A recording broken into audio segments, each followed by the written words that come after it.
Bagyong Ada nananatiling mapanganib kahit bahagyang humina. Signal number 2 at signal number 1, malalakas na hangin, matataas na alon at banta ng storm surge sa Bicol at Eastern Luzon. Magandang araw Pilipinas, ito ang Pilipinas Weather ngayon. Narito na ating pinakabagong ulat sa panahon hinggil sa Tropical Storm Ada o Bagyong Ada ngayong araw ng Linggo, January 18, 2026. Kung bago ka lang sa ating channel, please like, share, and subscribe para lagi ka updated sa panahon. Salamat sa iyong suporta. Magandang araw Pilipinas, Happy Sunday! Mga kababayan, sa ngayon, ang Bagyong Ada ay bahagyang humina na. Ngunit nananatiling mapanganib habang dahang-dahang kumikilos pa silangan, hilagang silangan sa ibabaw ng Philippine Sea. Ang sentro ng Tropical Storm Ada o Bagyong Ada ay namataan sa layong 135 kilometers east-northeast ng Virac, Catanduanes o 395 kilometers east ng Infanta, Quezon. Taglay pa rin ito ang lakas na hangin ng maximum sustained winds 75 kilometers per hour at may pagbugsong hangin na umaabot sa 90 kilometers per hour at 996 HPA sa central pressure nito. Kumikilos ito pa east-northeastward sa mabagal na takbo o mabagal na paggalaw. Saklaw ng hangin ay malakas hanggang gale force wind ay umaabot hanggang 440 kilometers mula sa sentro.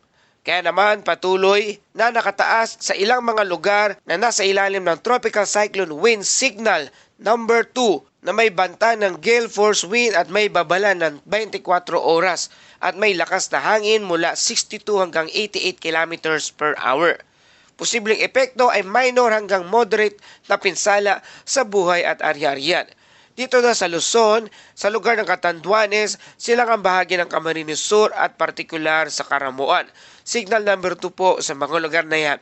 Signal number 1 naman na may banta ng malalakas na hangin at mayroong babala 36 hours at may lakas na hangin mula 39 to 61 kilometers per hour. Ang posibleng epekto ay minimal hanggang minor na pinsala sa buhay at ari-arian. Sa lugar ng Luzon, Timog Silangang Isabela, Dinapigi, Palanan, Aurora, Silangang Quezon, kabilang ang Tagkawayan, Ginayangan, Lopez, Kaluwag, Buenavista, San Narciso, San Andres, San Francisco, Mulanay, Katanuan, General Luna, Makalilon, Gumaca, Pitugo, Unisan, Atimonan, Plaridel, Agdangan, Padre Burgos, Quezon, Alabat, Perez, General Nakar, Infanta, Real, Mauban, kasama ang Pulilo Island.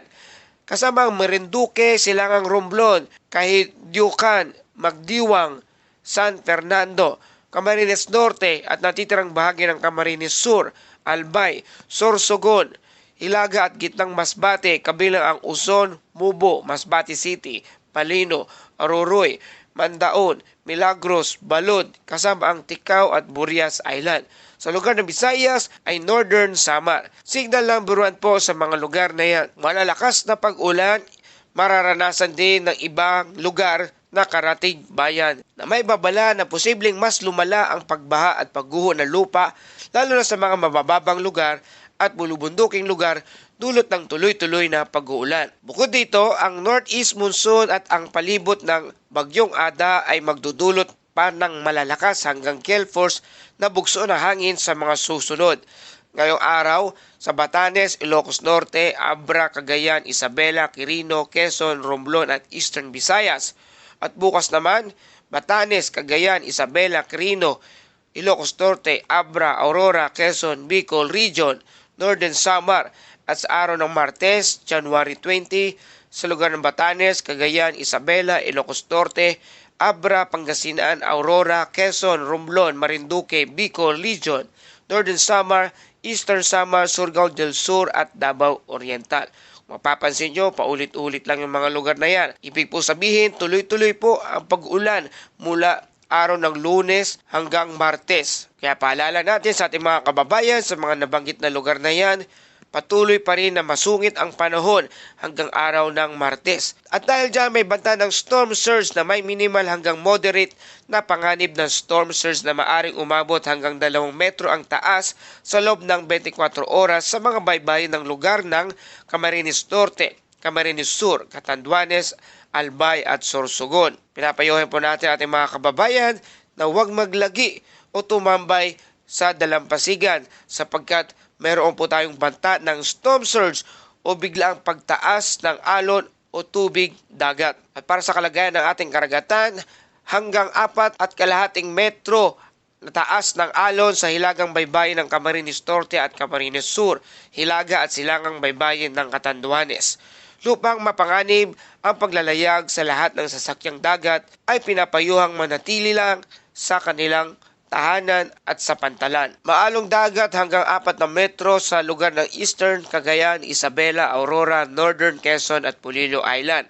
Hanggang 3.5 metro naman ang taas ng alon sa Babuyan Island at hanggang 3 metro na taas ng alon sa lugar ng Batanes, Ilocos Norte, Northern Samar, Albay at Sorsogon.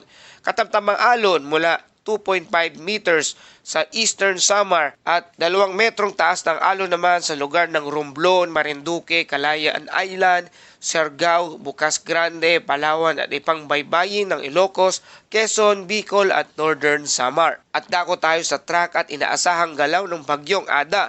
Patuloy nakikilos pahilagang silangan hanggang bukas. Pagkatapos ay posibleng umikot o mag-loop sa silangan ng Luzon. Mananatiling tropical storm pa rin ang bagyong Ada, ngunit hihina bilang isang tropical depression sa darating na Martes, January 20. Good news po ito mga kababayan. Posibleng maging low pressure area pagsapit naman ng Huwebes, January 22. Maaari pang magbago ang track at lalakas ang bagyo sa mga susunod na bulletin. Kaya mga kababayan, huwag tayo maging kampante sapagkat ang bagyo ay nananatili pa rin sa karagatan. So may pagkakataon pa itong lumakas at maaari ding may pagkakataon na humina o malusaw. Kaya patuloy po nating panalangin na huwag nang lumakas ang bagyo at tuluyan ng malusaw. Pero bukod doon, huwag tayo maging kampante. Bagamat bahagyang humina ang bagyong Ada, ay nananatiling banta pa rin ito sa ating bansa. Signal number 2 at signal number 1 ay patuloy pa rin umiiral sa ilang mga lugar. Mataas ang panganib ng malalakas na hangin, pagbaha, storm surge at mapanganib na paglalayag. Patuloy na makinig sa opisyal na anunsyo ng Pag-asa at ng inyong local government unit o NDRRMO. Huwag maging kampante at ang pagiging handa ay susi ng kaligtasan. At tumako na tayo sa ating Bible verse of the day mula sa mga Awit, chapter 9, verse 9.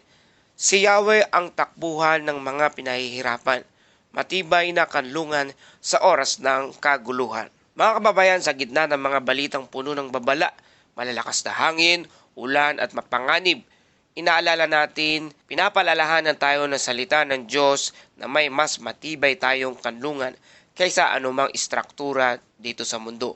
Ang Panginoong mismo ang ating muog. Kapag ang paligid ay magulo at puno ng pangamba, siya ang nagbibigay ng katiyakan at kapayapaan.